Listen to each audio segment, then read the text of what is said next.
Hello and welcome to A VO's Journey podcast. My name is Anthony Pica. This show is all about helping the new and upcoming voiceover artists grow their business and sidestep all the crazy things that I seem to step on. It is November 11th, Wednesday. That's right, you're hearing correctly. This is the second day in a row in a long time that I've done a podcast. And I'm excited to be coming to you today to talk about branding. So I did a video today. I recommend you check it out on YouTube about branding. But, with YouTube, it's limited in the sense that, I don't like to make YouTube videos super duper long. So, I wanted to dive in further in this podcast episode about branding your voiceover business. All right. So we're going to talk about what is brand, what is your brand, or what does brand mean for voiceover actors, why we need it. And then I'm going to give you about 5 different things that you can actually use to brand your business. 5 different ideas or thoughts that will hopefully stimulate some ideas. All right, let's do it. This is VO's Journey.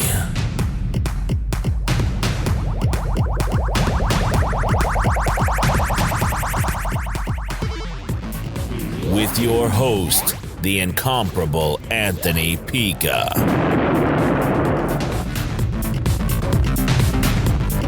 Okay, so we are back.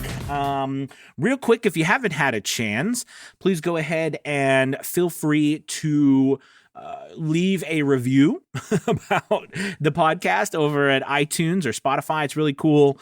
Like I said yesterday, more and more people are finding this podcast, and it really makes me happy because, as you know, if you started at the beginning, I started back in 2018, and this has been just a wonderful ongoing thing, I think, for myself, but for our community. So thank you guys so much for your support.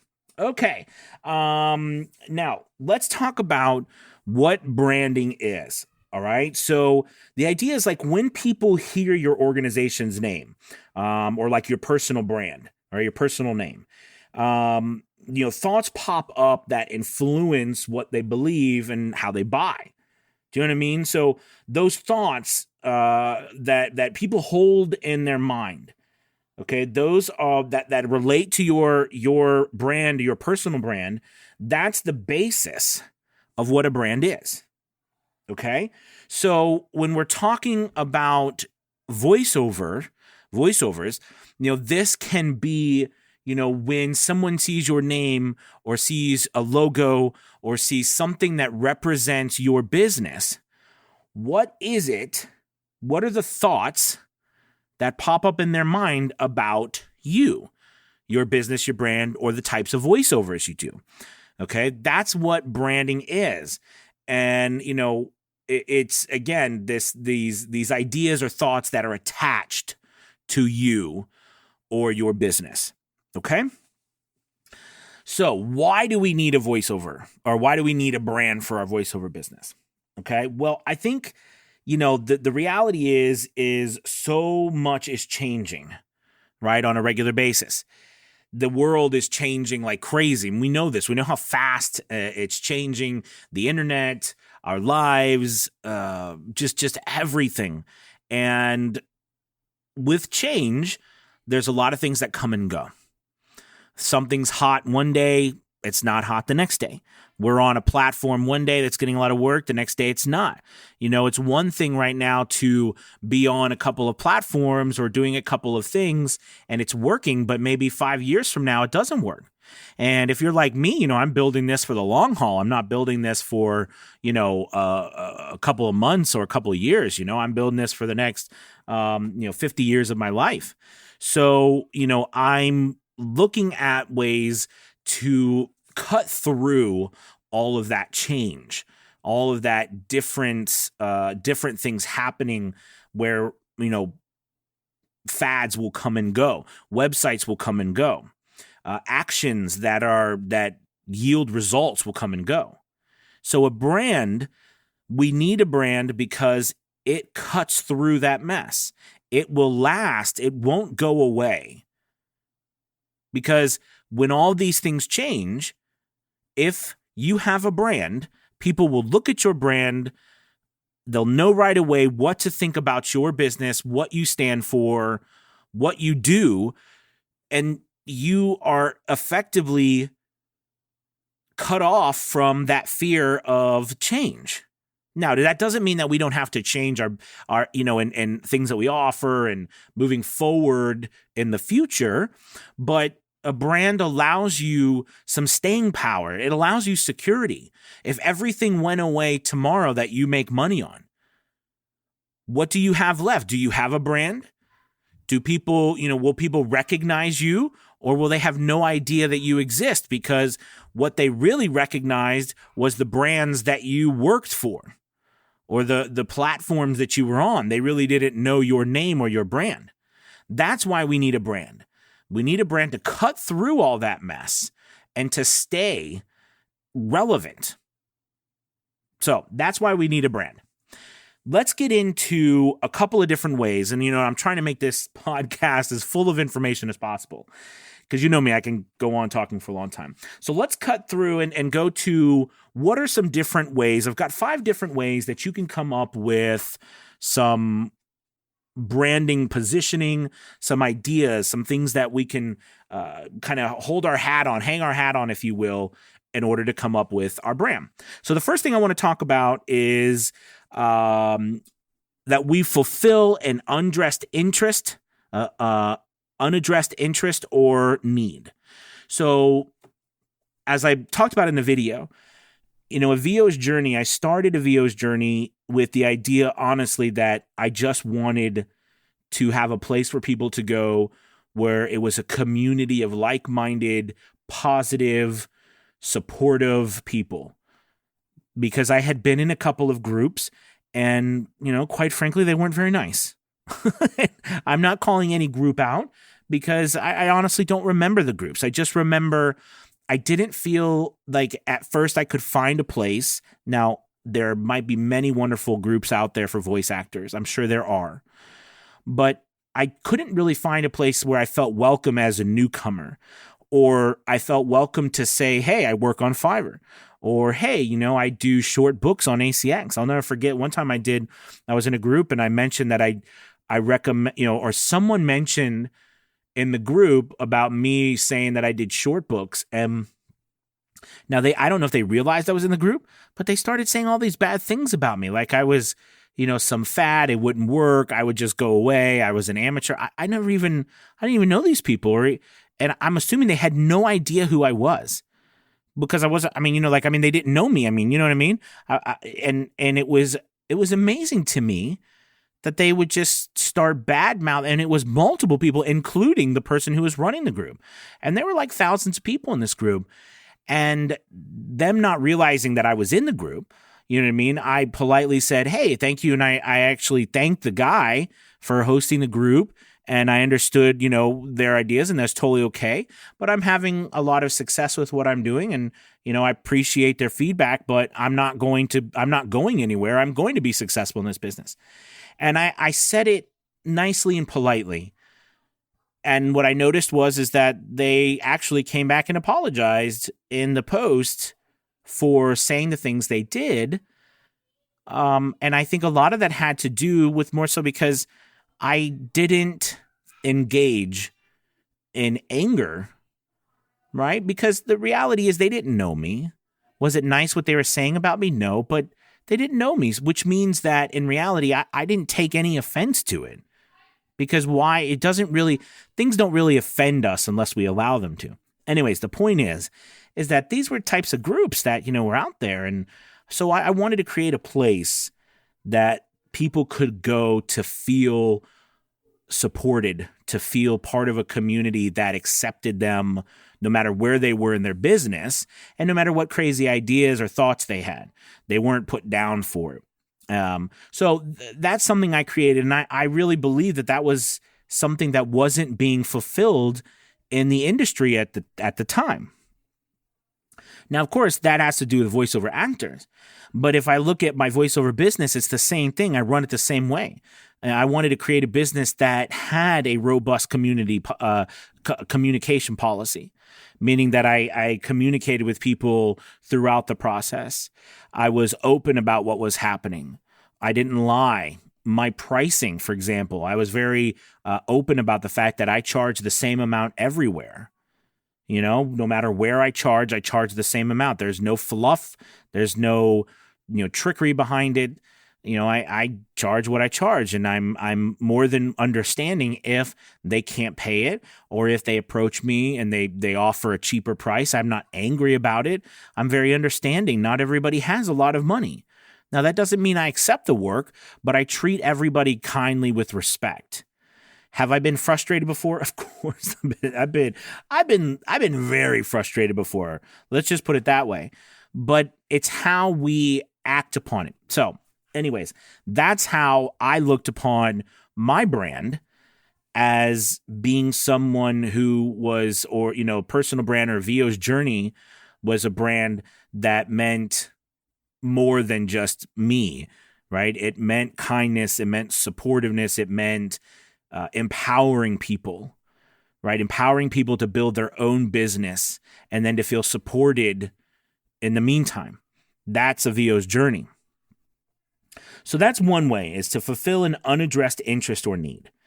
Okay, let's talk about the next way. The next way is, and I love this way, is challenging the status quo. Right? I mean, when we think about this, I think about that famous TED Talk by Simon Sinek on why, start with why, where he goes in with Apple. Now, we can all debate what kind of company Apple is now. But, when Apple, when Steve Jobs was alive, and, whether he was a good guy or not, that's what I'm talking about. I'm just talking about Apple's whole idea was we challenge the status quo. Right? You don't have to be a genius to run our computers, and you don't have to be a genius or a millionaire to afford something beautiful and sleek and easy to operate. Okay? You don't have to, it was challenging this idea that only a certain type of people with a certain knowledge set or a certain bank account could get a computer. Right? I mean, because at the time, the Apple operating system was quite different. And of course, Bill Gates and Microsoft, there was definitely, a lot happening in the background there. Well, anyways, the point is I always think about that and how their whole thing is challenging the status quo. So how can you or your brand challenge the status quo? How can you do things that challenge what we all do right now? I think one of the biggest ways that challenged the status quo was clearly a site like Fiverr. I mean, now you have this place where before things were done in a service for voiceover actors, things were done in a way where we literally, we sent invoices, we worked with studios, we were part of a union, we did all of these things. There was licensing rights. There was such a wall or a standard that kind of, propped a few people up and held everybody else down. But Fiverr comes along and creates a system that now anyone could come and simply press a button and get a voiceover. They could literally press a buy now button, pay with a credit card, and get a voiceover. They didn't have to go through agencies. They didn't have to purchase all this, licensing rights if the voice actor didn't want to. They didn't have to pay fees to representatives. I mean, even though now Fiverr charges for a fee, but you get what I'm saying. It was such a challenge to the status quo. So when you're looking at your business, your brand, how can you challenge the status quo? What can you do differently than everybody else? How can you turn the industry on your head? I had to tell you guys, I really feel that many of us don't give ourselves enough credit that we are strong enough or good enough to change something, to change how people think about something. But the reality is yes, you are. You are strong enough. You are good enough. You do have the ability. The only thing that will stop you is the measure of your resolve. That is the only thing. Do you have a strong measure of resolve or do you have a weak measure of resolve? That's the big thing. So that's the one thing. Challenge the status quo. All right, let's talk about another one. Specialized to serve a new market niche. Okay, so be a specialist. I think this one is great right now, especially for areas like the real estate market, areas like, let's be honest, areas like erotica. This is what is it? I always mess this up. ASMR, right? These areas are audio based, and even though ASMR, there's a video component to it because on YouTube, but it's very audio, right? It's very we're listening to these noises and these sounds, and it's a very intimate type of recordings and meditation, right? We've got all these niches that are just exploding, right? That are really growing, and producer tags. I have a student who, started just doing producer tags, and all of a sudden, she's doing all kinds of producer tag work. And, it's amazing how these things can pop up and you can become a specialist in them. So your brand can become a specialist. And here's the thing. It's always been said, right? Like, how do you go up against someone like Walmart? Or how do you go up against someone like voices.com or even Fiverr, right? Well, you go up against them by being a specialist. You don't try to offer everything, or you do, but you specialize. You get known for specializing in something. Like maybe you're the person who does amazing, unique meditation type voiceover jobs. Maybe you do incredible real estate voiceovers with drone footage, or maybe you do a website that helps realtors do that. Or maybe you have something that, is all about, like I said, maybe podcast intros and outros, or you do podcasts for people. Maybe you host, like maybe you are like a site that helps podcasters, and then you can help them, like you have packages that helps them set up helps them set up an intro and an outro, and helps them even do their packages, or helps them even do their voiceovers for their podcast. Like you can brand yourself in those really specialized niches. Okay, so that's one way. All right, let's talk about way number 4. We're on 4.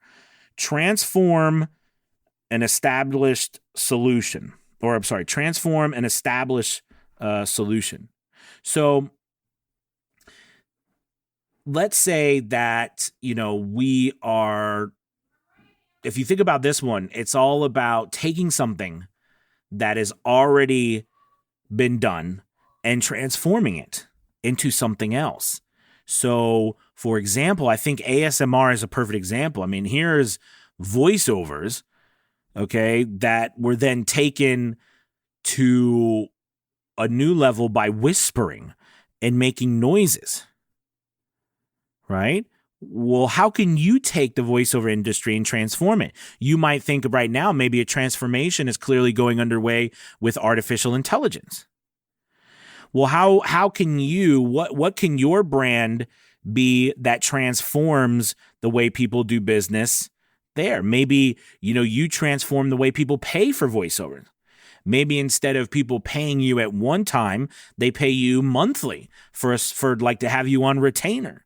Maybe people pay you, maybe instead of offering, specific voiceovers, for everything, you offer pre-done voiceovers for XYZ. Maybe, there's so many ways you can transform already a solution that someone's come up with and create a new one, right?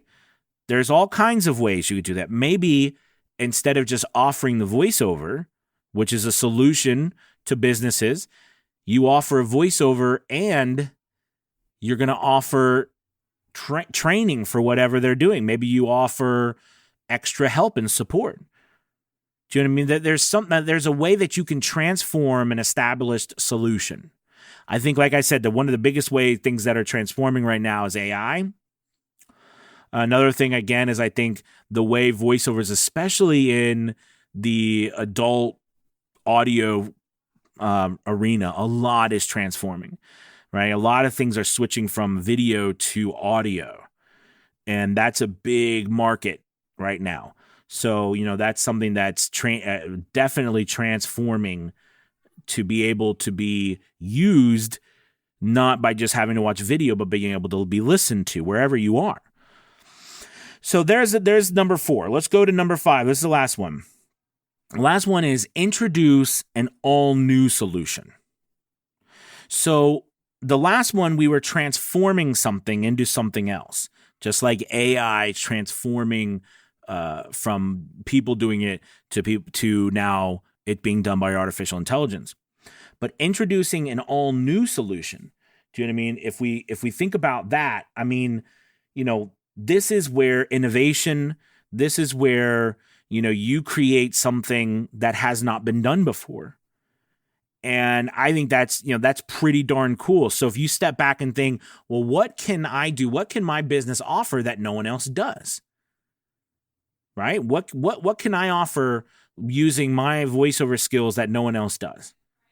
You know what I mean? I always had dreams and visions of doing specific, like offering specific, taking voiceovers and turning them into, perfect example, like during Valentine's Day. Instead of, where they had like the candy grams or like, they had like, you give chocolate and flowers and stuff.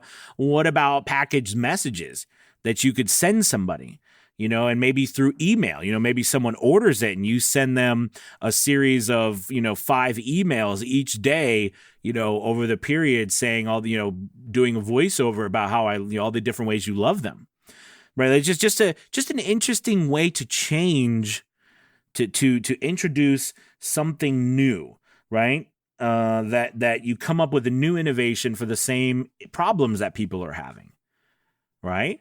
Maybe again for videos and your voiceovers for videos. Maybe there's a different way that you can offer video content that doesn't involve you having to go out and shoot videos. Okay. And I'm not just talking about stock footage. Maybe there's a new type of video format you come up. Listen, don't sell yourself short. Don't act like you can't do these things. You just want to rely on someone else. Now, you might find the first couple of these were a lot easier to just right off your top of your head, figure out how to stand out. But you also might have that $1 million, that $1 billion idea tucked away and, or written down somewhere that for your voiceover business. All right. You might have thought, hey, I've always wanted to do this with my voiceover business. Do you know what I mean? I always wanted to, do that with my voiceover business. Well, that can be a very forward-thinking and lucrative option that you have. So don't throw anything away. Put everything out on the table. And let's go back over these 5 things again. So the first thing was, fulfill an unaddressed interest or need. The second one we talked about was challenge the status quo. The third one we talked about was specialize in serving a new market niche. The fourth one was transform an established solution. And the fifth one was introduce an all-new solution. So with these 5, come up with something that identifies your brand, something that identifies you. Okay, it's got to be at the core of everything you do. And then from that point on, everything that you do revolves around that core mission, that vision for your brand. All right, you guys, thank you so much for listening. I hope I dove into this. I mean, we could talk about these and ideas, I think, all day long. But for the sake of brevity, let's go ahead and call it quits for today. Again, if you get an opportunity and you like this podcast, please go ahead and leave a review. You can also head over to VOsJourney.com. Check us out over there. Also, we'd love to have you in the Facebook group, VO's Journey Facebook group. And thank you as always for listening. I hope you have a wonderful day. I will talk to you soon. All right, everybody. Bye-bye.